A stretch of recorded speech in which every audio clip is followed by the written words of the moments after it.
TPA, kembali dengan saya Supriyadi. Pada kesempatan ini saya akan mempresentasikan firefighting system. Agenda presentasi hari ini ada 3. Kita akan coba menjelaskan hal-hal terkait dengan firefighting, yaitu dengan sistem pipa tegak dan selang, atau standfire dan hose system. Kemudian kita akan ulas sedikit mengenai sprinkler otomatis, dan yang terakhir, bagian yang terakhir adalah terkait dengan sistem pump. Materi selanjutnya, bahwa kalau kita lihat dunia fire pump, firefighting system, itu ada 3. Yang pertama adalah yang paling banyak, yang di bawah ini adalah free release, yang artinya adalah pompa yang biasanya dengan cat merah. Yang kedua ada non-listed. Non-listed ini adalah sistem firefighting yang mengacu pada standar NFPA 20, tetapi tidak atau belum mendapatkan approval dari FM maupun UL. Jadi statement untuk NFPA 20 ini adalah datang dari factory manufacturing atau fabrikator. Yang terakhir, memang jumlahnya tidak terlalu banyak, ini adalah listed. Apa sih listed? Listed artinya standar NFPA 20 dengan approval FM dan UL. Apa itu FM UL, apa itu NFPA 20, nanti akan kami jelaskan. Standar atau code di dunia fire pump, ya kita ada kenal beberapa hal ini. Yang pertama adalah NFPA 20. NFPA 20 ini singkatan dari National Fire Protection Association Code 20, karena code-nya ini cukup banyak. Yang membidangi untuk pompa adalah yang Code 20. Yang lain ada LPC untuk European, EDS Jerman, SA Australia, PSB Singapura, JIS Jepang, dan terakhir di Indonesia sudah mengadopsi yang namanya SNI atau Standar Nasional Indonesia. Alright. Kemudian kita masuk ke istilah NFPA. Tadi kita sebutkan apa itu panjangannya, yaitu National Fire Protection Association. NFPA adalah non-profit organization, yaitu suatu organisasi yang tidak mengambil keuntungan. Memang dia terdiri dari member-member manufacturing pompa, member-member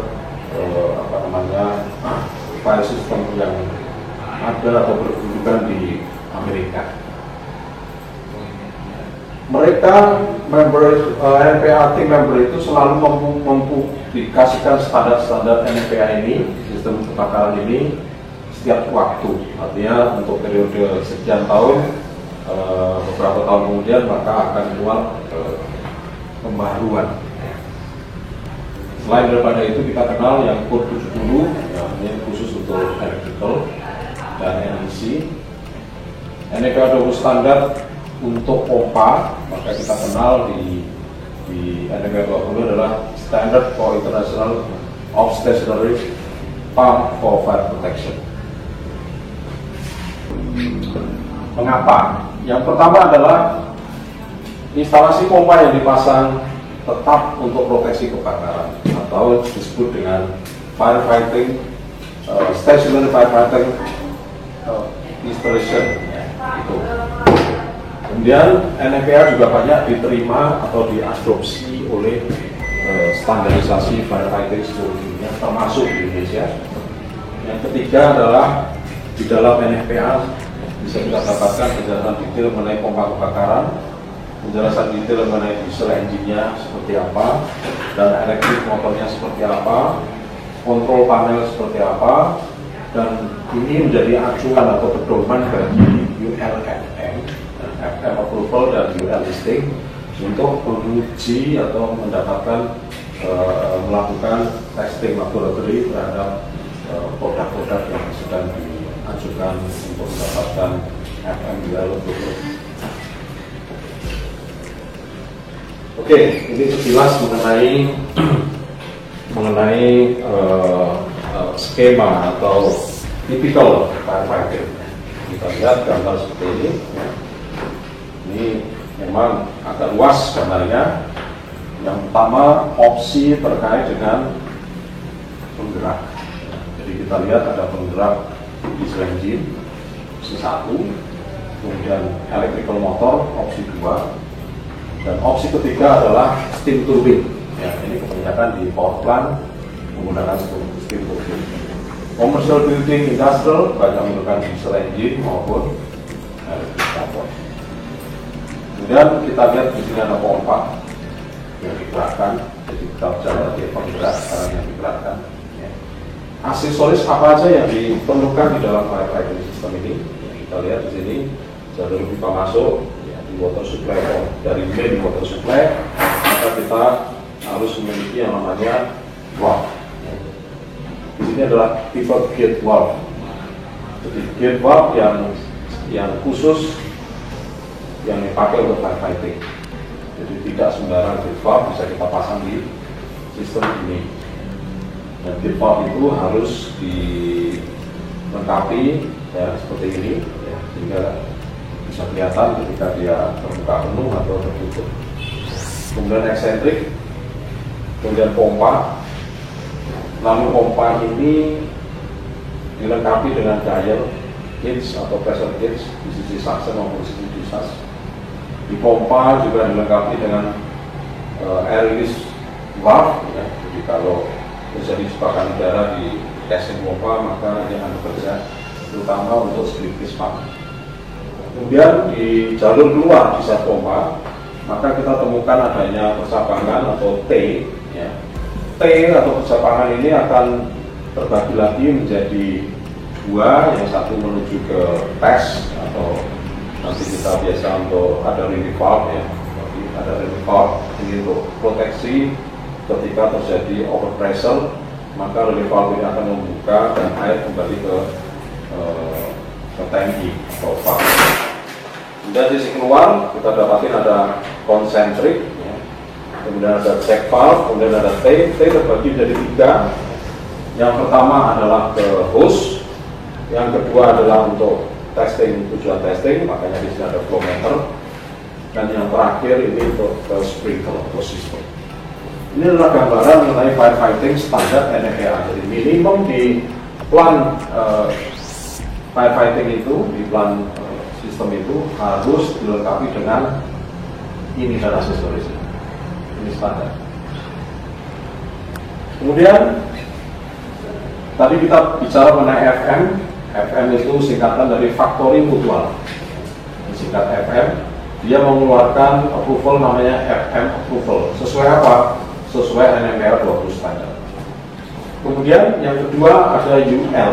Tadi kita sebut UL, singkatan dari Underwriter Laboratory, UL listed, mengeluarkan UL listed. Ini juga sesuai apa? Sesuai NFPA 20 dan UL 448 standar. Yang sisanya memang ini tidak banyak dipakai kecuali di negara tertentu seperti Eropa dan Jerman dan Singapura. Kemudian kita bahas yang berikutnya, kita bahas mengenai NFPA yang dikaitkan dengan standar SNI. Oke, SNI telah mengeluarkan edisi SNI 036570/2001. Itu adalah terkait dengan proteksi kebakaran, atau sebenarnya ini adalah terjemahan hampir sama terjemahannya dengan NFPA 20 yang dipublish oleh NFPA, yaitu instalasi pompa yang dipasang tetap untuk proteksi kebakaran atau stationary pumps firefighting pump installation. Kita bahas yang pertama adalah pompa sentrifugal. Jadi pada dasarnya yang dibahas NFPA 20 untuk pompa pemadam kebakaran yang berbasis liquid cairan air, maka dia menggunakan pompa sentrifugal. Ketentuannya adalah pompa harus berkemampuan tidak kurang dari 150%. dari kapasitas nominalnya, dan pada head tersebut tidak kurang dari 65% dari head totalnya. Dan head total pada saat tertutup tidak boleh melebihi 140% dari head nominal total. Jadi ini adalah standar ketentuan yang dirumuskan oleh NFPA agar tujuan daripada proteksi itu lebih diutamakan. Jadi pompa harus mampu running di 150%. Bahkan untuk pembelian motor dan protection panel dan lain-lain ini harus ditambahkan lagi safety faktornya agar pompa tidak mudah mati karena terproteksi. Oke, lanjut kita lihat kurvanya sekarang. Ini adalah tipikal kurva untuk pemadam kebakaran. Cara bacanya seperti tadi yang sudah kita sebutkan, bahwa kurva pompa adalah seperti ini, hiperbolik. Tadi saya sebutkan 140% shut off, artinya pada saat 0 kapasitas maka tidak boleh kurang dari tidak boleh lebih dari 140%. Tadi kan kita sebutkan itu di poin 2. Di poin 1 kita sebutkan bahwa pada saat kapasitas 100, si pompa ini harus mampu dioperasikan pada 150%. Artinya di range ini sampai 0 sampai 150%, ketika kapasitas 100%, inilah range yang diizinkan oleh NFPA 20. Jadi, kemudian pada saat 150% kapasitas, head pompa tidak boleh kurang dari 65%. Kalau kurang dari 65%, maka itu tidak dibolehkan sebagai pompa NFPA. Jadi pompa NFPA itu selektif, tidak semua pompa kita bisa klaim menjadi NFPA standar. Ya, ketentuannya harus memenuhi daripada kurva ini. Apakah dia kurva yang satu ini adalah kurva maksimal, ataukah kurva minimal yang ini, ya, agak mendatar. Jadi sebenarnya kurva untuk firefighting itu secara karakteristik kurvanya itu agak flat, mendatar, tidak boleh curam. Oleh karena itu tidak banyak sebenarnya pompa yang bisa memenuhi standar ini. Berikutnya, beberapa aplikasi ya pompa NFPA standar itu menganjurkan bahwa pompa itu dalam posisi di bawah air. Artinya baknya harus di atas. Namun demikian sering kita temui bak ada di bawah, pompa di atas. Dan ini tidak dianjurkan oleh NFPA. Apa yang harus dilakukan pada posisi bak di bawah, maka dianjurkan menggunakan pompa turbin, di mana pompa itu direndam dalam air agar ya direndam dalam air sedemikian rupa sehingga menjamin bahwa NPS-nya, kemampuan bisa pompa ini tidak menjadi terganggu alias tidak terjadi gravitasi. Ini adalah tujuan utama menggunakan pompa turbin. Jadi pompa turbin ini menjadi solusi untuk posisi bak yang di bawah, bak yang ada di bawah, artinya pompa di atas. Lanjut, selain daripada itu sebenarnya selain turbin pump kita bisa menggunakan pompa yang lain, saya tunjukkan yang lain single stage ya. Apakah itu vertical inline, apakah itu hand suction, horizontal vertical mounting, atau murni horizontal hand suction, atau horizontal split casing. Ya, ini adalah tipe-tipe fire pump. Ya. Cuman kalau yang seperti ini bisa dengan diesel engine, kalau yang ini tentu tidak bisa menggunakan diesel engine. Lanjut.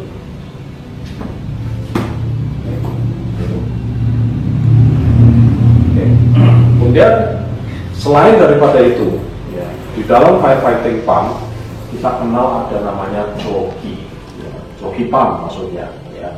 Joki pump ini tujuan utama dari joki pump ini adalah untuk mempertahankan tekanan, ya, supaya tekanan di dalam sistem pemipaan itu tidak turun. Jadi joki pump itu akan mengkompensasi tekanan yang turun akibat pipa yang netes, bocor dan lain-lain.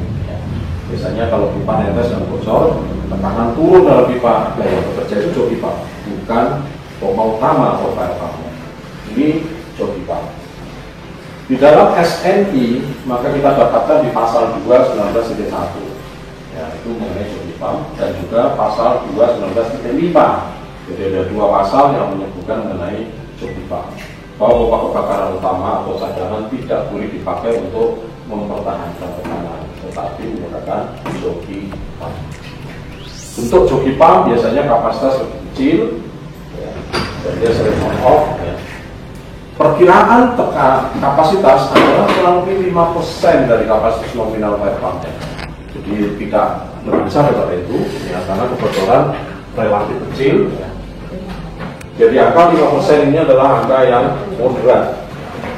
Kalau ditaruh terlalu besar, asumsinya mungkin kebocoran lebih banyak. Tapi standar NFPA menetapkan atau SNI memastikan itu adalah 5%. Yang kedua, ya, tadi sudah saya sebutkan bahwa jok pipa untuk mengatasi kebocoran, untuk menjaga tekanan agar tidak turun selama pompa stop atau pompa tidak beroperasi, pompa utama berhenti, maka jok pipa yang mempertahankan tekanan. Kebocoran itu jika terjadi, jangan sampai ini running terus, maka kebocoran pun harus diatasi. Harus dalam posisi yang wajar. Selanjutnya, joki pump disetting untuk on off, ya, hidup mati. Oleh karena itu, seperti biasa di joki pump juga dilengkapi dengan pressure tank atau pump.